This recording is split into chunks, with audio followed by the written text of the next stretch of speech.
Téléspectateurs de la chaîne YouTube Jonas Lonkutumpa, la chaîne officielle, suivez désormais votre nouvelle émission Va et dis-leur. Va et dis-leur, c'est l'histoire d'une vie transformée par Jésus-Christ après avoir servi le diable pendant 25 ans. Va et dis-leur, c'est l'histoire du pasteur Jonas Lonkutumpa la Yedidia, aujourd'hui serviteur de Dieu, jadis sataniste. Hormis le témoignage du pasteur Jonas, plusieurs thématiques seront abordées dans différents numéros de cette émission. Pour ne rien rater, abonnez-vous sur votre chaîne Jonas Lonkutumpa, la chaîne officielle. Bien-aimé dans le Seigneur, notre Dieu, il fait toutes choses bonnes en son temps. Que les satanistes le veulent ou pas, au temps marqué par le Seigneur, ce pays sera libéré. J'annonce déjà la libération de ce pays. Et ce n'est pas pour longtemps. Je le dis au nom de Dieu. Dans pas longtemps. Je dis bien dans pas longtemps.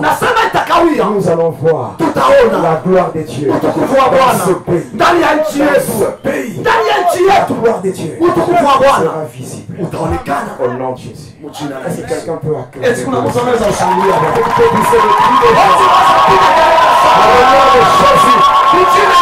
Jésus, le roi du Congo. Oui, Jésus. Alléluia. Il fera ce que notre pays soit le sillon de sa majesté. J'ai la foi.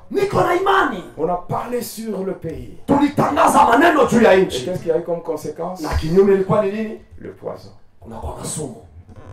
Même si je me tiens aujourd'hui devant vous, j'ai déjà été empoisonné 9 fois. 9 fois. Mais Dieu, il est fidèle.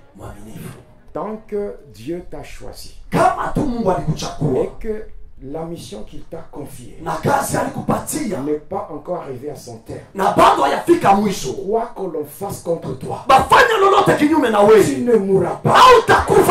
Je dis à quelqu'un, tu ne mourras pas. Le Dieu qui t'a choisi est un Dieu fidèle.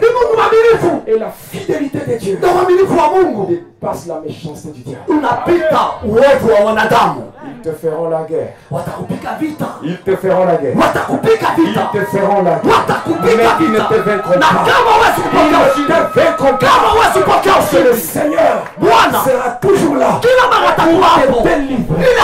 Au nom de Jésus, je condamne sur ta vie les esprits des morts. Et la mort sera remplacée par la vie. Au nom de Jésus, tu ne mourras pas.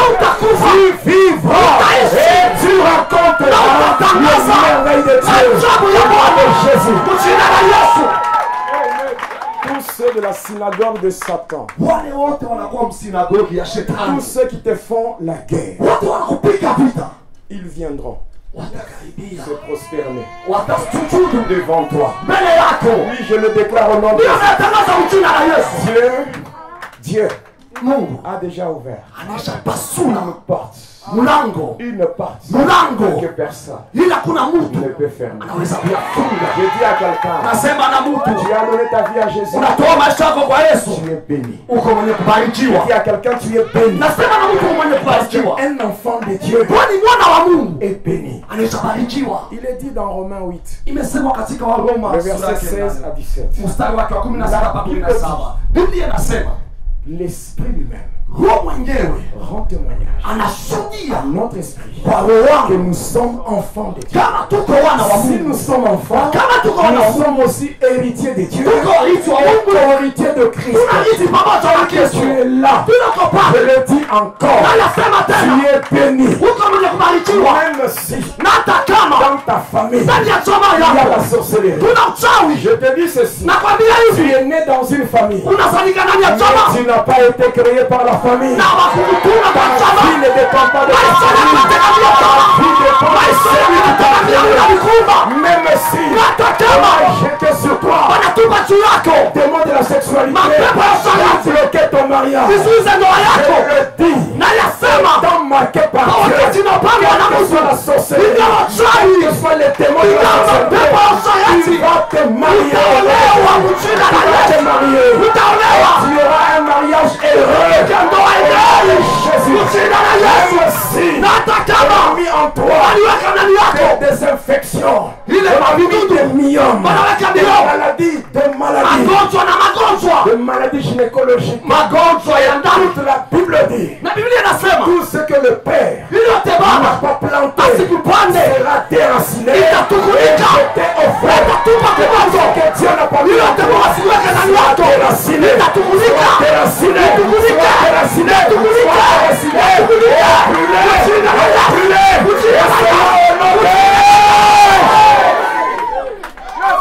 Pendant que je déclare comme ça,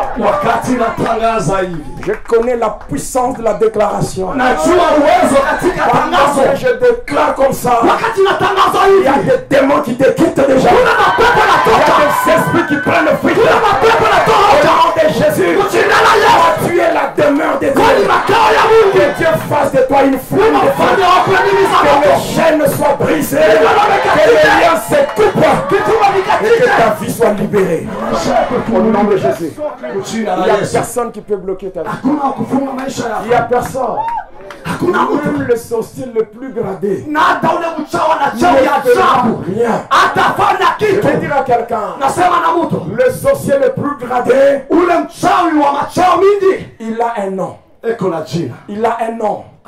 Même le diable, il a un nom. Et c'est le nom de Lucifer. Mais celui que toi tu as reçu, il a reçu le nom. Il a au-dessus. Il a le nom. Et dans son nom, tout genou, tout fléchit, et toute langue, Jésus est Seigneur.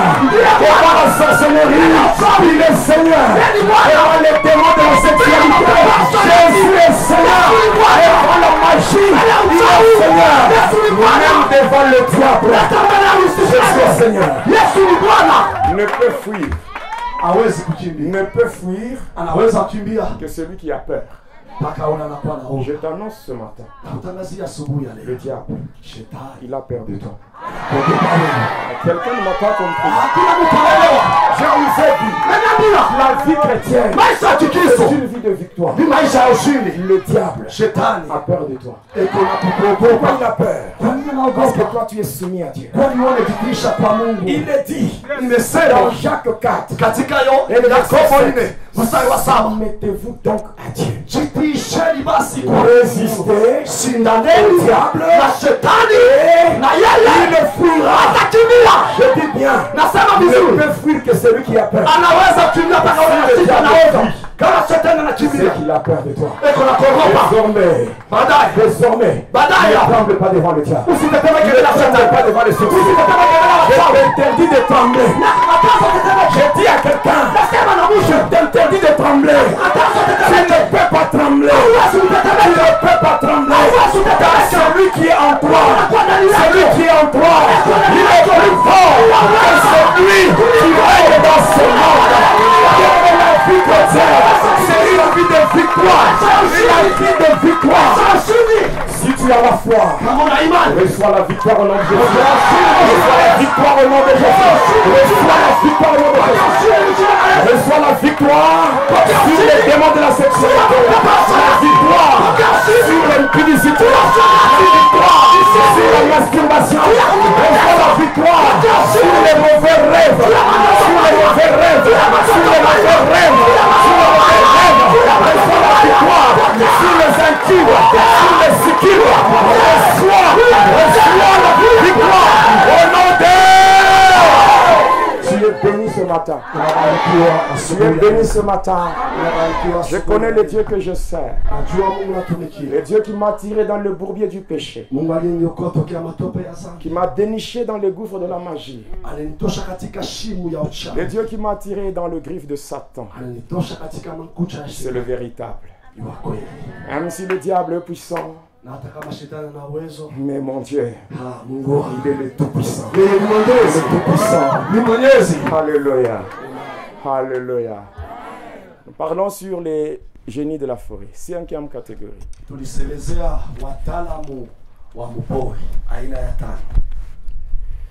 Lorsque tu te vois dans des rêves en train de cohabiter wakati unaona ndani ya ndoto unaishi pamoja avec des gens dans un milieu ou dans un environnement forestier, na watu katika mazingira ya pori, là tu as affaire aux esprits qu'on appelle les génies de la forêt. mbele yako pana hiyo wataalamu wa pori. Ils se présentent quand on les voit, ils se présentent avec une grosse tête Kila mara wakionekana wanajionyesha na kichwa kinene et des gros yeux comme ça. na hata na macho C'est menene. comme ça qu'ils se présentent ces démons-là. Ni vile kila mara wanajionyesha. Moi quand je parle de démons comme ça, c'est parce que je les voyais chaque fois. Na kila mara nakiona mapepo ya vile nalianza kuona kila mara. Et j'avais au moins 400 ici légions de démons. Na nilikuwa na jeshi kubwa ya mapepo 406. Tu ne sauras pas déterminer le nombre de démons que j'avais. Siwezi kutaja wingi ya mapepo nalikuwa nacho.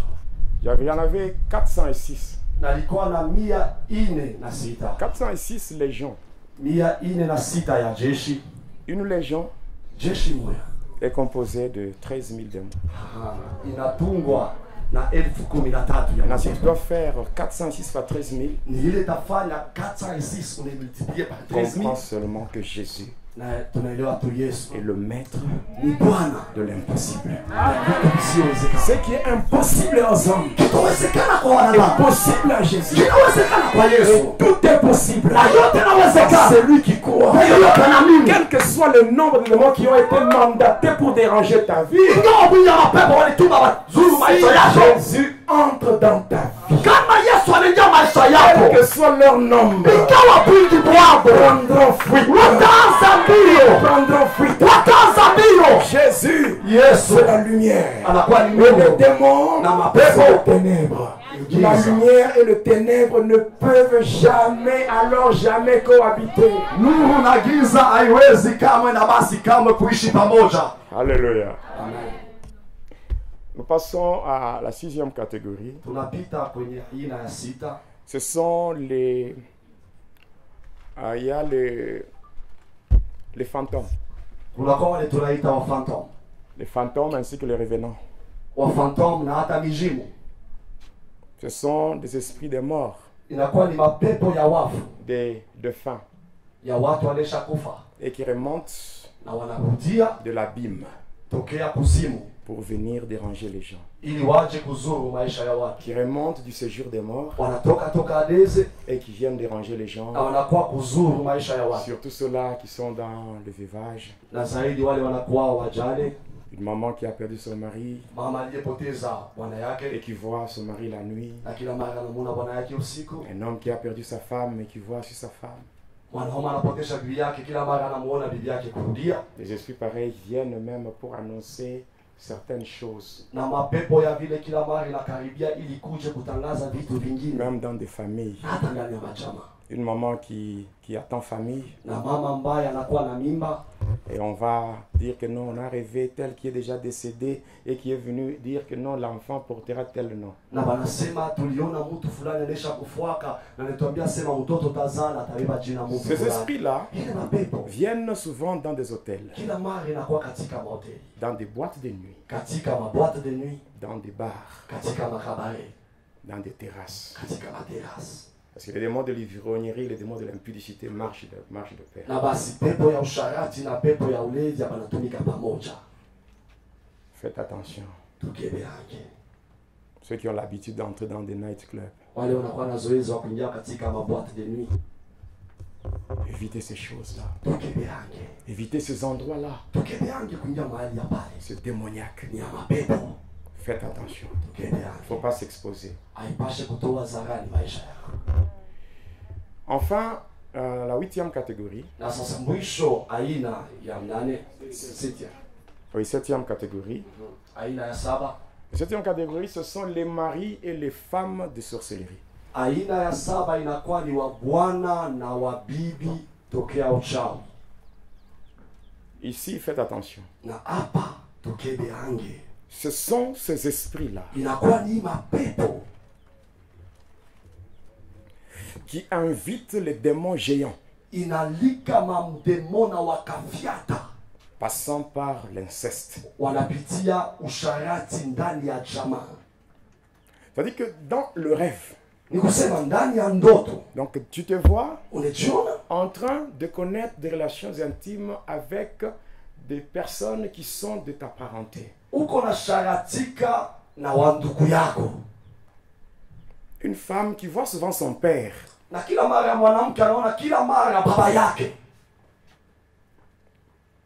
Ou quelqu'un qui voit sa mère Au mtu mwingine kijana anaona mama yake comme femme dans la sorcellerie. kama bibi anapokea katika uchawi. Il y a des parents compliqués Kuko bazazi ba mvuruko. qui peuvent te prendre, tu es sa fille. Anaweza kubeba huko mtoto yake Dans binti la wake. sorcellerie, il fait de toi sa femme. Ndani ya uchawi anafanya kuwe bibi yake.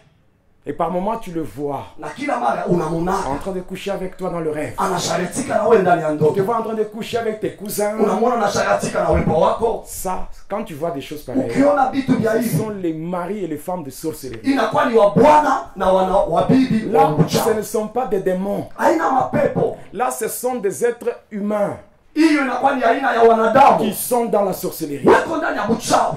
et qui font de membres de leur famille, leur femme ou leur mari dans la sorcellerie. Wanafanya wamema wa jamaa yao, wakwe wa bibi yao, wala wa bwana yao ndani ya uchawi.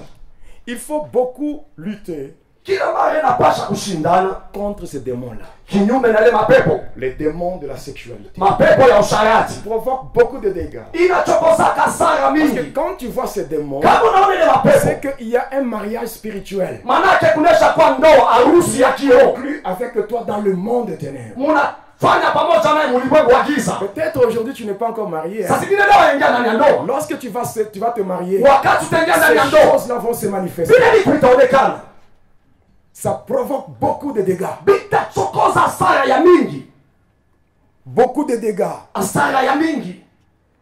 Il y a des problèmes tels qu'une femme qui est dans son mariage, Kunakuwa tatizo kama mwanamke ndani ya ndoa yake elle est tout le temps malade. kila mara mwenye magonjwa. Seulement si elle sort du toit conjugal, Na wakati tu atatoka munyumba yake elle se sent bien. na pale anajiona mwafya njema. Tout simplement pourquoi? Kwa nini?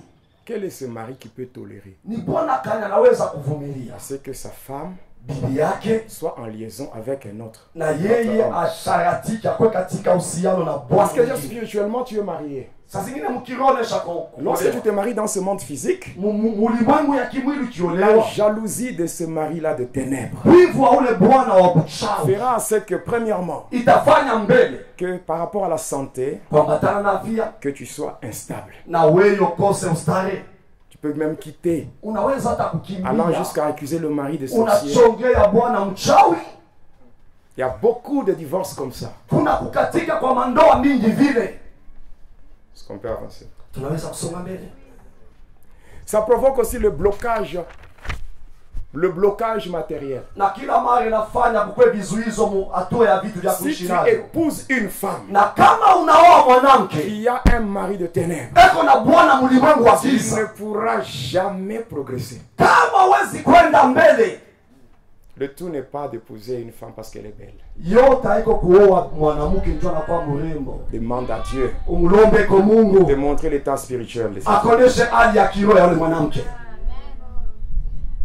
Il y a des personnes, Kunakuwa watu lorsqu'elles étaient seules, wakati walikuwa peke yao, tout marchait bien. vyote vilianza kwenda vizuri. Depuis que ces personnes se sont mariées, Toka wakati bale batu wanaoana, leur vie s'est transformée en calvaire. maisha yao inakuwa ni kalvari. Or qu'on dit qui trouve une femme trouve le Japo bonheur. wanasema anapata mwanamke anapata yeye.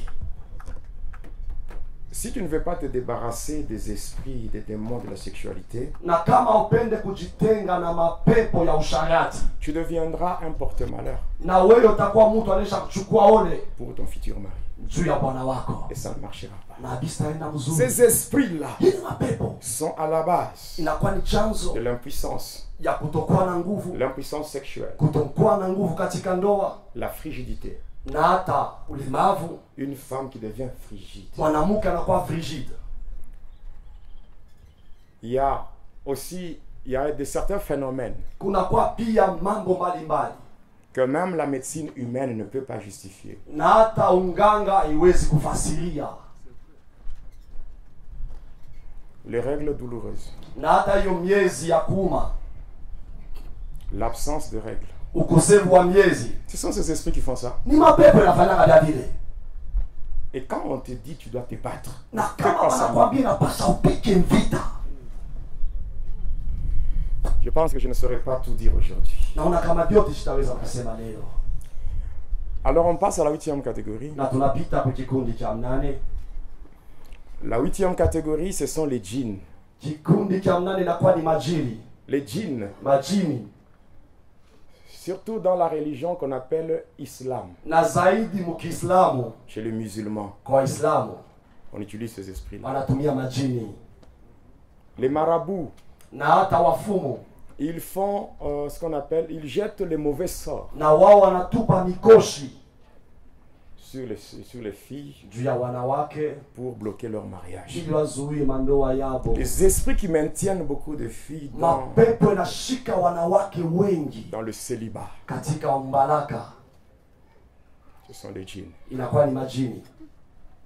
Ce sont des djinns. Ni majini. Passons rapidement aux portes d'entrée. Tupite kwa haraka kwenye milango ya kuingilia. Ces esprits entrent comment? Ile mapepo inaingiaka je?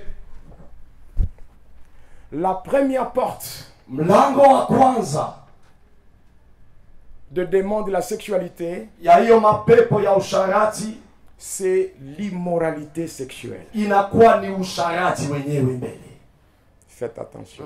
Tukebeange. N'invite pas les démons dans ta vie à cause d'un téléphone qu'on t'a donné. Usialike mapepo mu maisha yako kwa ajili ya simu la mkono wanakupatia.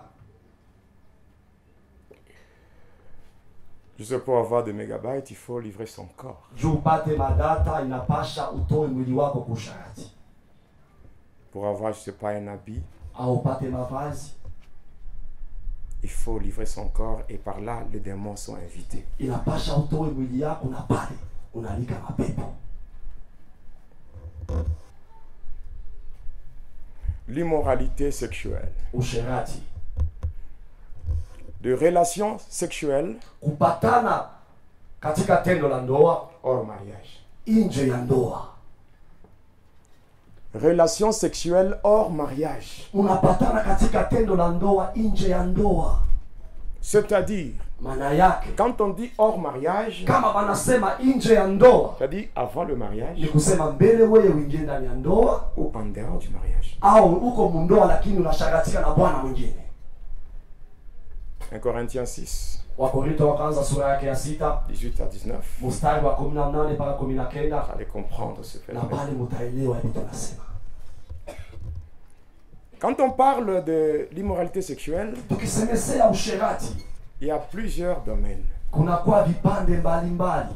Le premier domaine Na kipande cha kwanza de l'immoralité sexuelle, ya usherati c'est l'adultère. inakuwa ni uzinifu.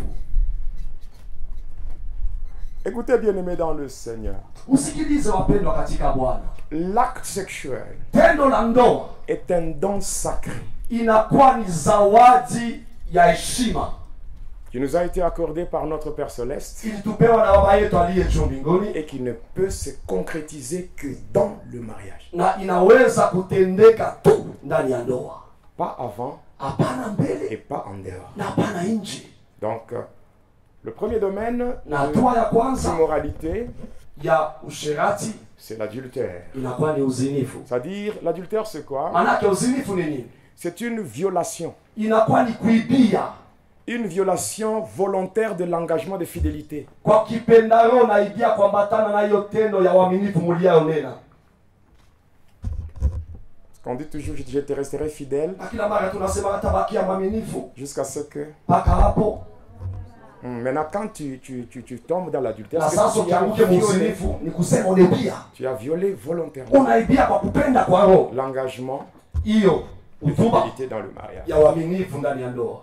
En ayant des relations avec une tierce personne. Kwa kupatana na mtu wote. C'est condamné dans la Bible, dans Exode. Bana ya hukumu ndani ya Biblia katika Exode 20, Kutoka 12 verset 14 et verset mstari 17. wake wa 14 na 17.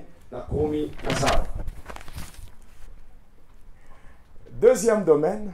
Na kipande cha pili, Deuxième domaine, kipande cha pili c'est la fornication. inakuwa ni usherati katika mawazo. La fornication, on appelle encore cela l'impudicité. Na yayo banaweza kuita tena usharati sont donc avoir des relations sexuelles ni kusema kupatana katika ndoa entre deux personnes non mariées. kati ya watu wawili bado hawayaoana.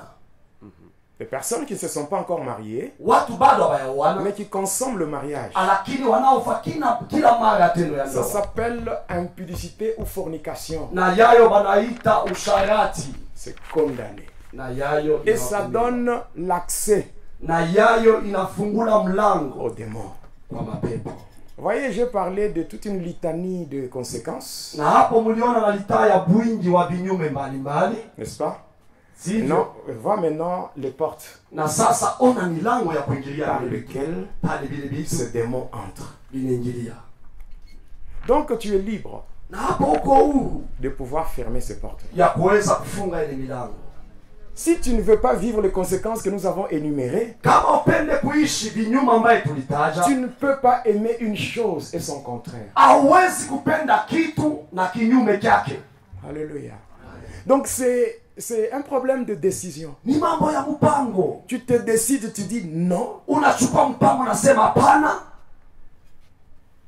je ne veux pas vivre ces choses. sitaishi vipinto. Je ne veux plus voir le bêtise du diable dans ma vie. Nakatala nione michezo ya shetani mu maisha Par yangu. conséquent, je ferme Kwa kinyume nafunga toutes mlango. les brèches Matundu yote par lesquelles le diable fait son entrée. pitia hapo shetani anaingilia. Quand tu fermes, Kama unafunga, le diable ne t'imposera rien. shetani atakazisha kitu.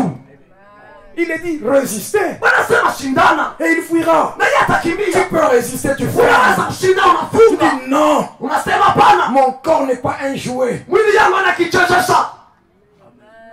Même un homme qui vient vers toi, Na hata mwanaume atakaribia kwako, qui te dit je t'aime à longueur de anasema journée, nakupenda kadiri ya mchana mzima, mais qui te demande de coucher avec toi, anakuwa msharatike il ne naye. t'aime pas. Usiyaruhusu, C'est un agent de Satan. ni mtendakazi wa shetani. Un copain qui couche avec toi, c'est un agent de Satan. Babala na sharatika na wewe ni mtendakazi wa Si shetani. les démons ne parviennent pas à entrer dans ta vie, Kama mapepo yenye maisha yako, mais celui-là vient aider na yeye anakuwa les kusaidia démons mapepo à faire leur entrée. ipate kuingia. Quelqu'un qui fait entrer les démons dans ta vie, Mtu anaingisha mapepo maisha yako, il ne t'aime pas, na yeye asikupende, quel que soit ce qu'il te donne. ingawa vyote atakupatia, Parce que les démons viennent, kwani mapepo inakuja ils viennent souiller inakuwa kuchafula le temple de Dieu. hekalu ya Mungu, Ils viennent profaner la wanakuwa demeure de Dieu. kucheza kukufuru hekalu ya Mungu.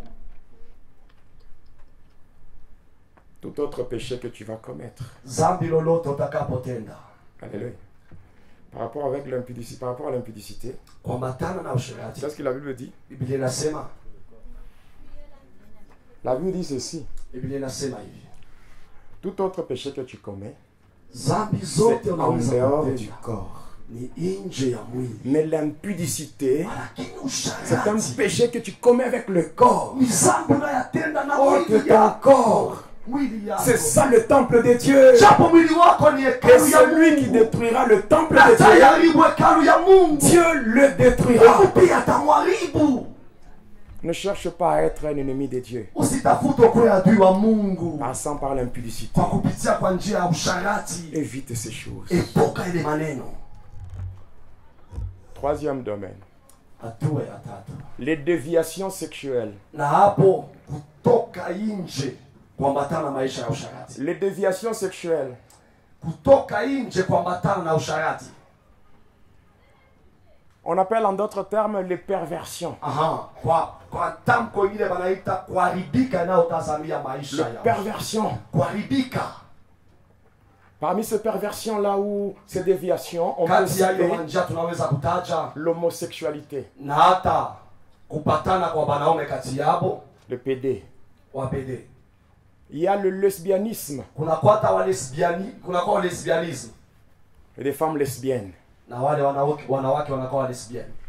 On a déjà prié pour la délivrance de plusieurs lesbiennes. Tunesha kombea ufungulivu wa lesbienne ba mingi. Tu rencontres des filles. Unakutana na wanawake. Une fille de 16 ans, Mwanamke kuna miaka 16, 17 ans, 17, 18 ans, 18 lesbienne. lakini lesbienne. Quand on essaie de descendre sur le campus, Kama tunashuka ku campus c'est grave. ni hatari. C'est grave. Ni hatari. Il ne faut jamais vivre avec l'apparence de piété. Usikuwa na maisha ya kiainje tunaona kama uko mtawa. Il ne faut jamais être biface. Usikuwe na mauso mbili. À l'église, très gentil. Kanisa mpole wa benyewe. La gentillesse Upole n'est pas un fruit de l'esprit. haiko tunda la roho. La gentillesse cache l'hypocrisie. Upole unaweza kuficha unafiki.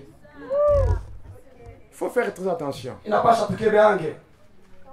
Être chrétien, ce n'est pas être une star. Kuwa Mkristo anasema unakuwa star. Hapana. Ce n'est pas être une vedette. Anakuwa sasa unajulikana na watu wote. C'est être un disciple. Ni kuwa mwanafunzi. Un élève discipliné qui imite son Mwanafunzi maître. mwenye kuadibishwa vizuri anamfadhilisha bwana wake.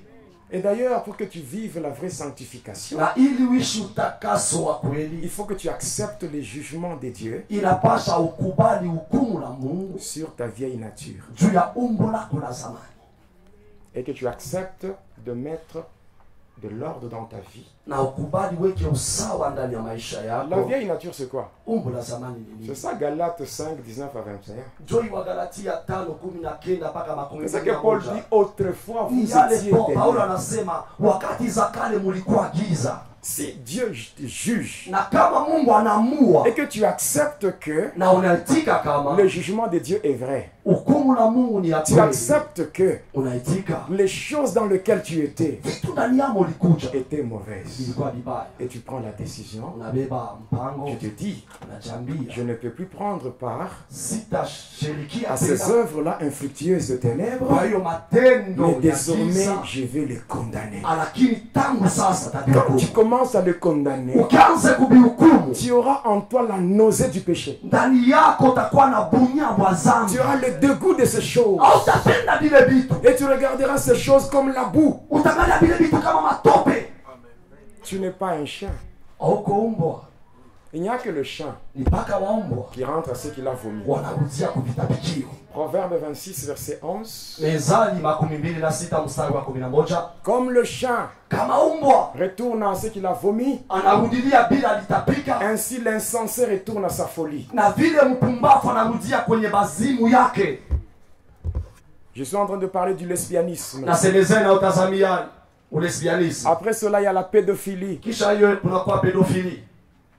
La pédophilie. Pedofili, Un adulte mtu mkubwa qui consomme des relations sexuelles avec un enfant. anasharatika na watoto kidogo. J'avais prié pour la délivrance d'un petit garçon. Naliombeaka kijana mwanaume kidogo Parce qu'il était victime de démons. juu yeye alishikwa na mapepo, Parce que sa cousine, juu ndugu yake mwanamke plus âgée, anaisha kukomea, abusait de cet enfant-là. anaanza kusharatika na ule mtoto.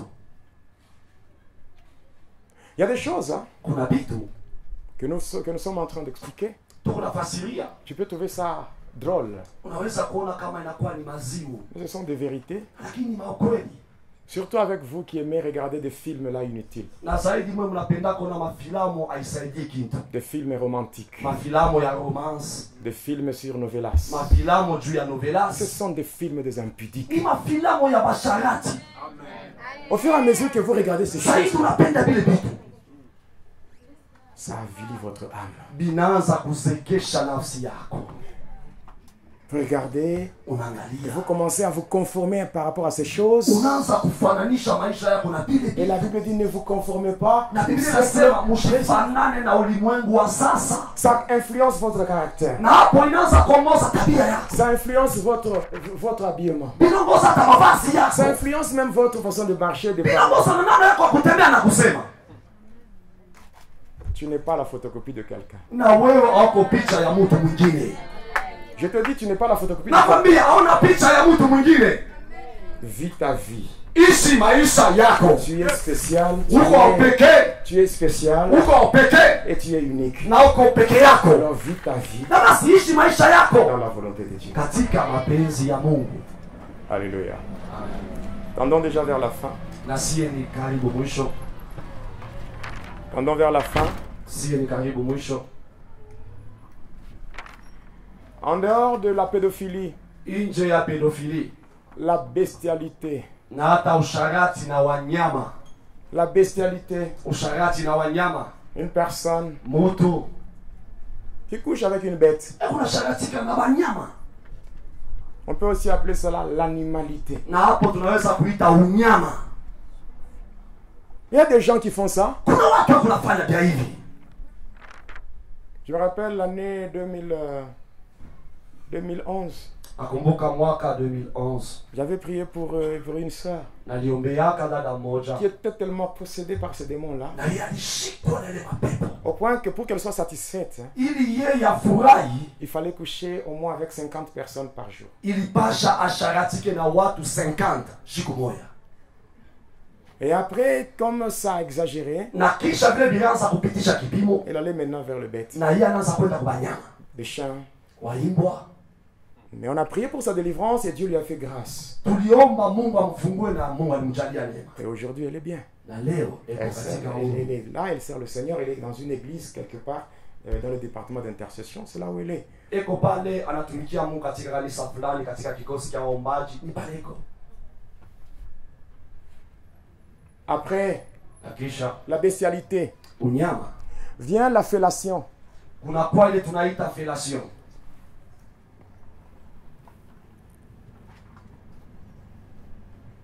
Des relations sexuelles orales. Kupatana, kufanya tendo la ndoa pitia kinywa.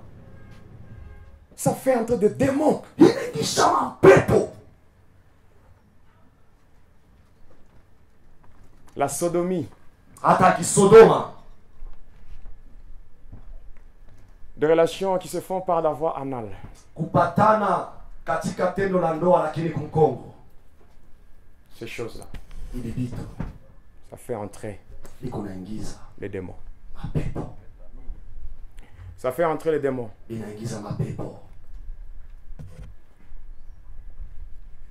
Ça fait entrer les démons. Inaingiza mapepo.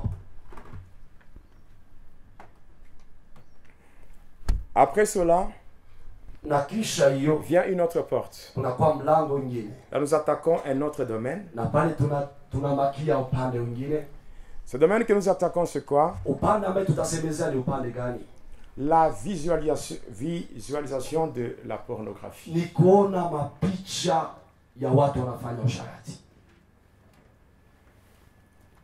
Aujourd'hui, avec les téléphones Android, les smartphones, les gens ont des Leo na problèmes. ma smartphone Les gens sont en train de télécharger watu weko na telecharge sur Internet pitia internet des films pareils. mafilamu ya hivi Dans le téléphone, katika simu il y en a.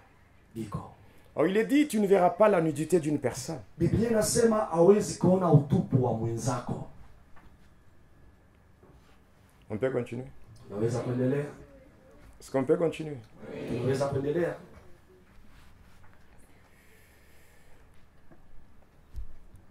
Cela, Na hiyo visualiser des films pornographiques, ça avilit l'âme. kuona mafilamu ya watu wa uchi iko nazekesha nafsi. Et ça crée des pensées négatives. Na hapo inaanza kuzala mawazo mbaya.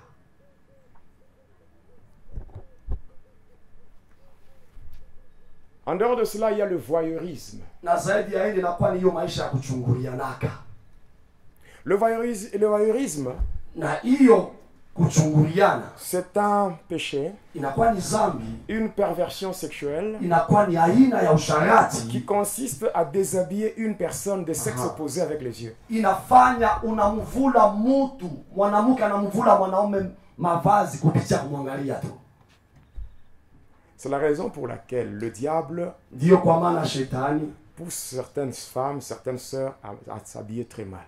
anapelekaka wadada wengi wanze kuvala mubaya, Pour provoquer ce péché-là qu'on appelle le voyeurisme. wende wakachokozana na ile mpepo wanaita ya voyeurisme. Jésus a dit quoi? Na Yesu alisema nini? Si tu regardes une personne, Kama unaangalia mtu même si tu n'as pas couché avec elle, na hata kama yasharatika naye, mais si seulement dans tes pensées, kama tu mawazo yako. j'espère que vous connaissez la suite. Nazania kama tunajua inaofuata. En dehors de cela, il y a les pratiques malsaines. Na zaidi ya hiyo kunakuwa ni matendo mibaya. Des pratiques malsaines. Matendo mibaya. Parmi ces pratiques-là, Kati ya hiyo matendo il y a ce qu'on appelle la masturbation. kuna ile tunaitaka kujifurahisha mwenyewe. La masturbation. Kujifurahisha mwenyewe. Après la masturbation, Kisha kujifurahisha mwenyewe il y a les pensées, il y a les mauvaises pensées, les pensées perverties. kunakuwa mawazo mibaya wala mawazo ya buchafu. Lorsque tu as toujours en toi des pensées d'impudicité, Kila mara mawazo yako ni paka busharati. une autre porte Mlango ingine qui est aussi mauvaise, na pia inakuwa mubaya c'est l'usage des aphrodisiaques. ni kutumia maafrodisiaque. Amen. L'usage des aphrodisiaques. Kutumia maafrodisiaque Certains produits inakuwa ni vitu vingine que les gens utilisent watu wanatumia pour améliorer la performance sexuelle. ili wao wajipatie nguvu mwatua ya kupatana kwa mwili. Certains produits Kuna vitu vingine qu'on utilise watu wanatumia pour rétrécir ili wakondeshe le corps mwili de la femme. ya mwanamke. Certaines personnes qui se sont livrées Watu wengine walijitoa à des expériences sexuelles kwa ufundi ya kupatana kwa mwili, comme un métier. inakuwa juu yabo sa kazi. Mais arrivé un moment, elles ont besoin de se marier. Lakini wakati mmoja wanapenda wengine ndani ya ndoa. Il y a d'autres Kuna wengine qui se rendent compte qu'elles ont déjà perdu la virginité. na wao wanatambua kama wanashapoteza ubikira Mais elles wao, veulent au moment de se marier qu'on sente qu'elle est vierge. lakini anapenda bamuowe na baone kama yeye angaliki bikira. On donne certaines racines, Wanampatia tumijiji kidogo, certaines potions madawa fulani, et on boit. anakunywa, Ça fait entrer les démons. inakuingisha mampepo. Moi j'avais à l'époque beaucoup de féticheurs, beaucoup de charlatans, beaucoup de marabouts qui venaient chercher des pouvoirs chez moi. Ile wakati nalikuwa na wapaka madawa wengi, wafumu wengi walikuwa natafuta madawa kwangu, Et je leur donnais des choses. na kila mara nalikuwa nawapatia vitu Et ça permettait vilianza kuruhusu aux mauvais esprits mampepo mbaya de trouver logement dans des vies de gens. ipate nafasi ndani ya maisha ya watu. Et nous terminons avec la dernière voie. Tutasemezea mlango wa mwisho, Ce sont les rituels. inakuwa ni madesturi. Les rituels et certaines pratiques coutumières. Madesturi na matendo fulani ya kikabila. Premièrement,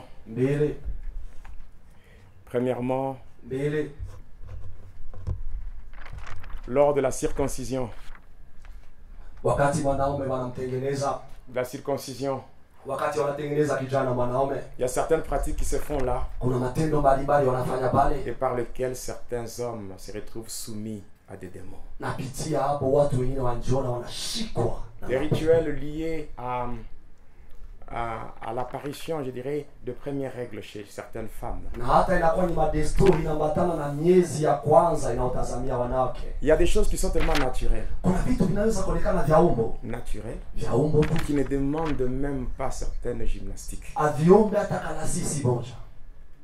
Il faut se poser la question, lorsque tu as eu tes premières règles, comment est-ce qu'on t'avait encadré? Comment est-ce qu'on t'avait orienté? Wakati uliona mwezi yako ya kwanza balikufundisha nini na balikwambia ufanye nini? Il y a des sœurs qui souffrent. Kuna wadada wako nateswa Justement parce qu'elles avaient été mal orientées. kwa ajili tu baliwafundisha vitu vibaya Il y a kwanza. des sœurs qui n'arrivent pas à se séparer de l'impudicité Kuna wadada wachana na busharati parce qu'elles ont été consacrées à l'impudicité le jour de leur première règle. juu waliwatoa kusharati siku waliona mwezi mara ya kwanza.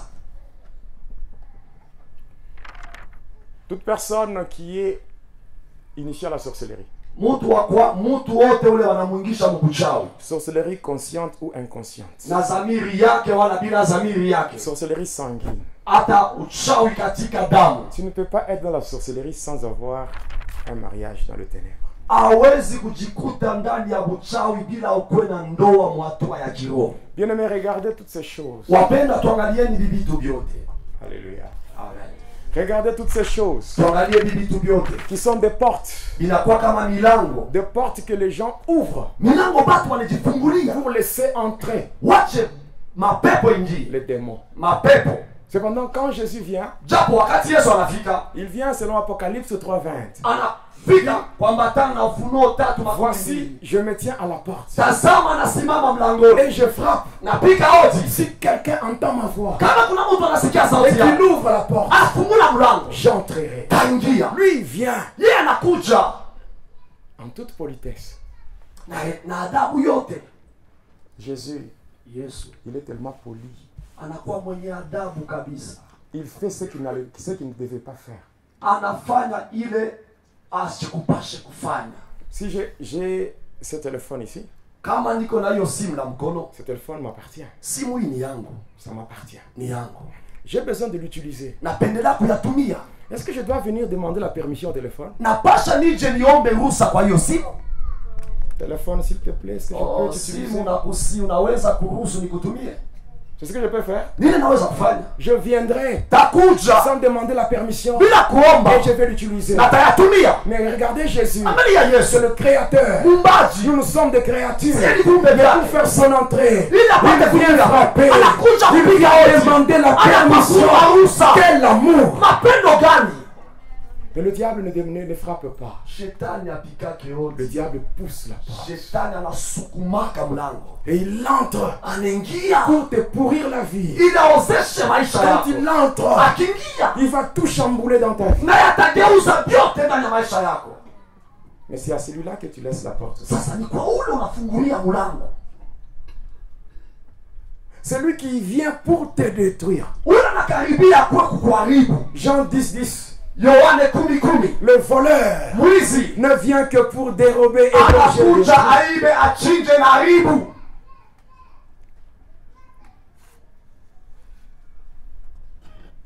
Je termine. Tamaliza. Je termine Tamaliza. par la procédure de la délivrance. Et aujourd'hui, je vais vous donner juste une étape. Na njia ya ufungulivu, lakini leo taleta hatua moja. Une étape. Hatua moja. Et c'est une étape qu'il faut exploiter avec tous les sérieux. Inakuwa ni hatua tunapasha kutumia na heshima yote. Aujourd'hui, nous aimons beaucoup quand on nous demande de nous lever. Leo tunapenda sana wakituambia tusimame. Détruisons, Tuharibu, brisons, tuvunje, chassons, tufukuze, envoyons le feu. tutume moto. Alléluia. Si tu envoies le feu Na kama unatuma moto sur Satan, kwenye shetani, pendant que en toi, wakati ile ndani yako il y a ce qui lui appartient, unakuwa jambo inakuwa ta yake, prière sera stérile. maombi yako itazala kitu, Elle ne produira aucun effet. haitaleta tatendo moja. Voilà pourquoi Tazama kwa nini le processus de la délivrance manjia ya ufungulivu par rapport aux démons de la sexualité kuambatana na mapepo ya usharati comporte 10 étapes. inakuwa na matua 10. 10. Matua 10. Il y a 10 étapes à suivre. Kuna matua 10 ya kufuatia. Alléluia. Amen. Et il faut y aller progressivement. Na inapasha kwenda pole pole, Étape après étape. hatua kisha hatua. Ici, il n'est pas question de brûler les étapes. Hapa hawezi kuruka hata hatua moja. Tu le fais étape par étape. Utayafuata hatua kisha hatua. Le tout n'est pas de prier pour qu'on dise qu'il est là, il a prié, il a bouillonné. Non. Yote iko tunaomba, wanasema aliomba leo jabidi. Hapana, Ce que nous voulons, c'est les résultats. kile tunatafuta ni matokeo. Lorsque tu as prié, Kama unaomba, qu'est-ce que cela a produit comme résultat? inaleta nini kama Il matokeo? ne faut pas prier pour égayer les gens. Haipashe kuomba furahishe Il watu, faut prier inapasha kuomba pour avoir des résultats. tupokee matokeo. Bien, mais si tu prends conscience de Wapendwa, ta vie, ukichukua dhamiri ya il maisha y aura yako, des résultats. kutakuwa matokeo, Il y aura des résultats. kutakuwa matokeo. Tu es venu dans une retraite. Unakuja katika matengo. La retraite, Matengo c'est une stratégie inakuwa ni mtumikio de la prière. ya maombi. Quelqu'un qui se retire. mtu ambaye anajitenga, qui se prive de beaucoup de choses anachima vitu vya mingi, et qui vient chercher la face de Dieu. anakuja tafute uso wa Mungu. Il est le Dieu qui écoute les prières. Ni Mungu anasikia maombi. Voilà pourquoi nous sommes venus vers lui. Tazama tunakuja kwake. Ce n'est pas en vain. Haiko kwa bure. C'est pas pour jouer. Haiko kwa kuziakia. Ce n'est pas pour jouer que tu es venu ici dans cet hangar. Haiko kwa kucheza tunakuwa chini ya hiyo mahema. Tu es venu Tulikuja hapa afin d'avoir un résultat. ili tupate matokeo. Un résultat. Matokeo. Il est le Dieu Yeye ni Mungu qui se révèle à anajionyesha ceux qui le cherchent. kwa watu wanamtafuta. Il l'a dit. Anasema Vous me chercherez et utanitafuta vous me trouverez na utanipata. si vous me cherchez Utanitafuta na moyo wenu wote. Si tu cherches Dieu Kama unamtafuta de ton cœur, na moyo wako ce wote, Dieu-là ule Mungu va se révéler. Il va te délivrer. Il va te guérir. Il va te guérir. Il va te sauver. atakuokoa. Même moi, je l'ai cherché. Hata mimi nalikuwa namtafuta. J'ai cherché ce Dieu. Nalimtafuta huyu. Je l'ai cherché. Nalimtafuta. J'ai eu la volonté Nalikuwa na ile kutaka. dans la délivrance, Ndani ya dans le ufungulivu. salut, Ndani ya wokovu. dans toutes les interventions divines, Ndani ya mamisada yote ya Mungu. dans toutes les promesses divines, Katika mahali yote ya pour Mungu. leur accomplissement, Juu ya matimiliko il y a yao. la part de l'homme Toki kuna kwa sehemu ya et mwanadamu la part de Dieu. na pia sehemu ya Mungu. La part de Dieu, Sehemu ya c'est Mungu de pourvoir au salut. ni ya kuleta wokovu. Selon Jean 3,16, Kuambatana na Yohane car 3:16. Dieu a tant aimé le monde, Hivyo Mungu alipenda il a ulimwengu. donné son fils Jésus. Anatoa mwana wake Yesu. Quiconque croit en lui, Ili yoyote atamini ndani yake. mais qu'il ait une Asipotee apokee uzima wa milele.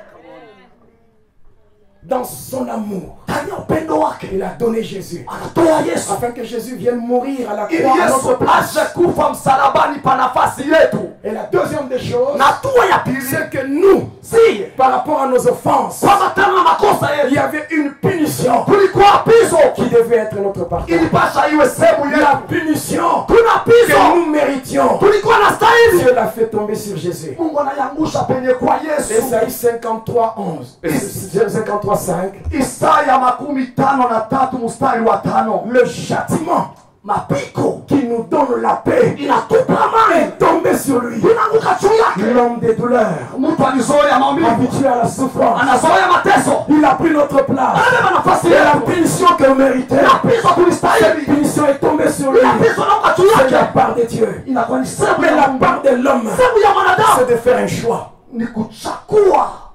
C'est de faire un choix. Peke yako chakua. Voici, je mets devant toi Tazama naweka mbele yako la vie et la mort, uzima na la mauti, bénédiction et la malédiction. baraka na laana. Choisis la vie Chakula uzima afin que tu vives ili upate et kuishi. ta postérité. Kwenda uzao wake. Sur la vie, Chakula c'est uzima. ouvrir la porte à Jésus. Umfungulie Pour que Yesu, Jésus Yesu. entre. Yesu Parce aingie. que lui seul Kwani yeye peke est le yake. chemin, Njia. la vérité, Ukweli. la vie. Hata uzima. La vraie vie, c'est Jésus. Hapa ni Yesu.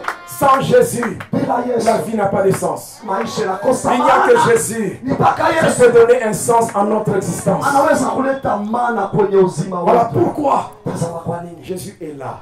Yesu Et yuko la première étape na hatua ya kwanza de la délivrance ya ufungulivu par rapport au démon de la sexualité, kuambatana na pepo ya usharati c'est la repentance. inakuwa ni kutubu. La repentance. Kutubu. Alléluia. Tout commence par la repentance. Yote inaanzia kutubu. Ici, j'aimerais insister sur ces étapes ici de la repentance. Na hapa napendelea nikazishe na utazamia matua ya kutubu. Et c'est par là que je vais vous laisser. Na ni hapa tutachana na mwele. Dans une profonde repentance. Katika uketo wa kutubu. La repentance assure le mystère de la réconciliation avec Dieu. Kutubu kunahakikisha siri ya kupatanisha kwetu. Soyez réconciliés avec Dieu. Patanishweni na Mungu. La repentance, ce n'est pas pleurer. Kutubu haiko tu mpaka kulia. Ce n'est pas se rouler par terre. Haiko tu kuviringita Ce n'est chini. pas mélanger larmes et mof. Haiko kuchanga machozi na Mais makamasi. la repentance, Lakini kutubu c'est tourner le dos au péché. ni kutupia mkono dhambi. Tourne le dos au péché. Natumia dhambi Le mkono. péché reste derrière moi. Dhambi na macho nyuma Et yangu. moi, je suis focalisé sur Jésus. Na mimi nakazisha macho yangu kwenye kwa Yesu na mwangalia Je vis Yesu. pour Na Jésus. hizi juu ya Ma Yesu. vie appartient Maisha à yangu dans la repentance.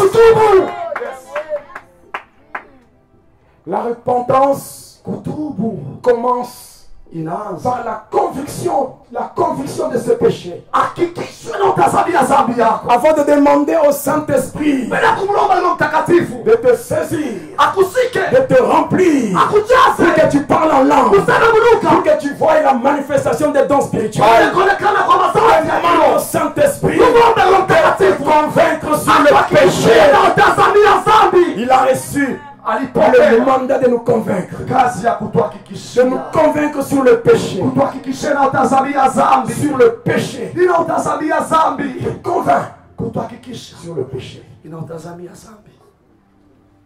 La conviction de ce péché, c'est la première des choses. Surtout le péché lié aux portes d'entrée.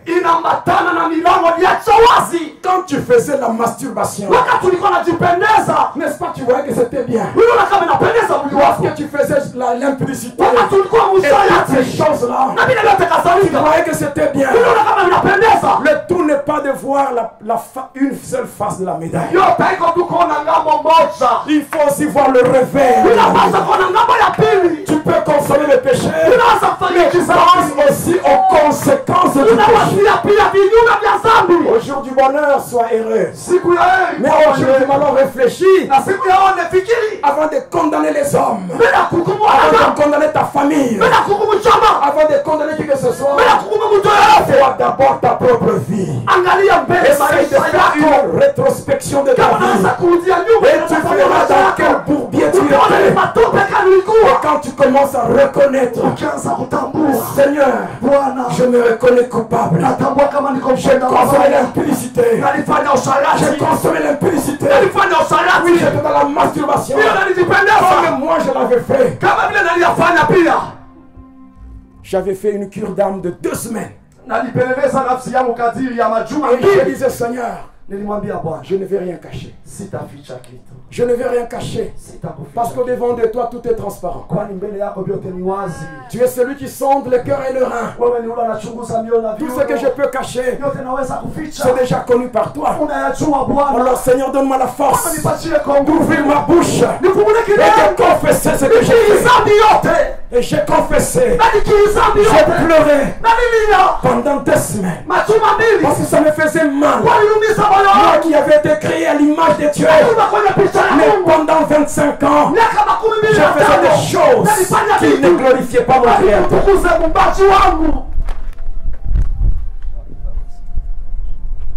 La deuxième des choses dans la repentance,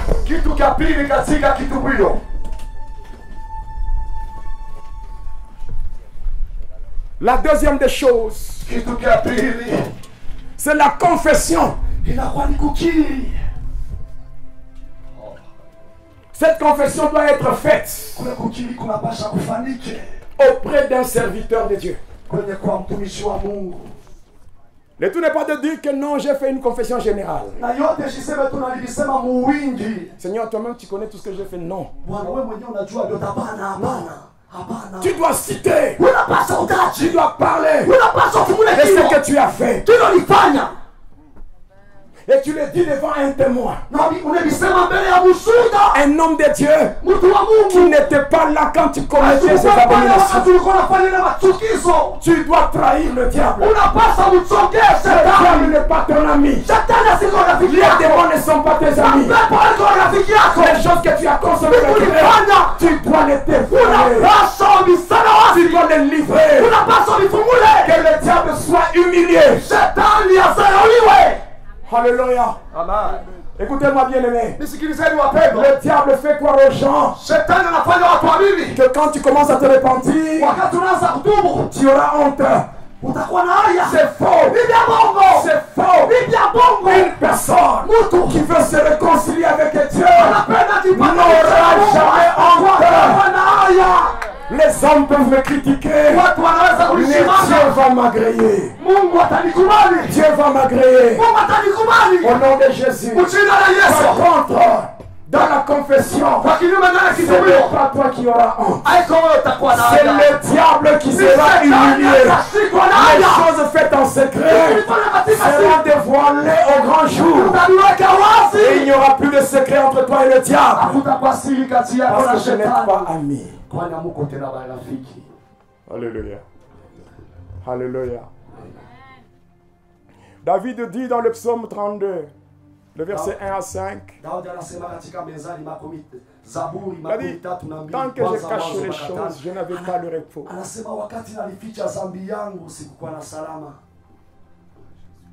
Quelqu'un qui cache ne peut pas prospérer. Proverbe 28, verset 13. Celui qui cache ses transgressions ne prospère pas. Mais celui qui les avoue et les délaisse obtient miséricorde. Tu dois abandonner. Tu ne dois pas garder ces choses. Tu n'auras jamais une conscience tranquille. La quatrième des choses, c'est l'abandon du mal. Le dégoût du péché.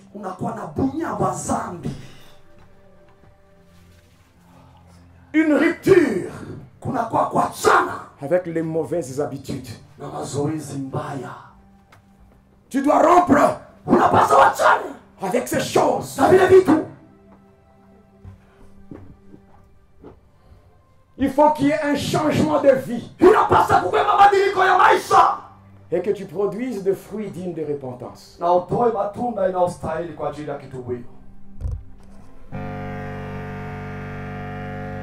La repentance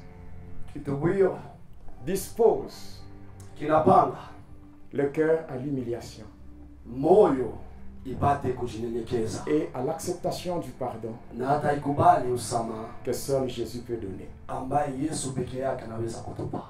Que seul Jésus peut donner. Parce que ce pardon-là, c'est lui-même qui a acquis cela pour nous à la croix. La première des choses, c'est la repentance. La repentance. Quand tu entends la voix de Dieu, n'endurcis pas ton cœur. Incline-toi en prière. Incline-toi en prière. Incline-toi en prière. Dis à Jésus, Seigneur, je reconnais. Ne regarde ni à gauche ni à droite. Chacun a sa vie. Tu as ta vie. Tu as ta vie. Il y a des choses que tu as faites. Des choses que tu reconnais. Des choses que tu as eu à faire en secret. J'aimerais que tu aies la conviction de tes péchés. Seigneur, le péché m'a éloigné de toi. J'ai consommé le péché. Je consomme le péché. Je suis touché, oh Dieu. Je t'ai trahi, mon Dieu. Et aujourd'hui, en toute humilité, Seigneur, je m'incline au-devant de toi et j'implore ton pardon. Élève ta voix. Prie au nom de Jésus. Téléspectateurs de la chaîne YouTube Jonas Lonkutumpa, la chaîne officielle, suivez désormais votre nouvelle émission Va et dis-leur. Va et dis-leur, c'est l'histoire d'une vie transformée par Jésus-Christ après avoir servi le diable pendant 25 ans. Va et dis-leur, c'est l'histoire du pasteur Jonas Lonkutumpa la Yedidia, aujourd'hui serviteur de Dieu, jadis sataniste. Hormis le témoignage du pasteur Jonas, plusieurs thématiques seront abordées dans différents numéros de cette émission. Pour ne rien rater, abonnez-vous sur votre chaîne Jonas Lonkutumpa, la chaîne officielle.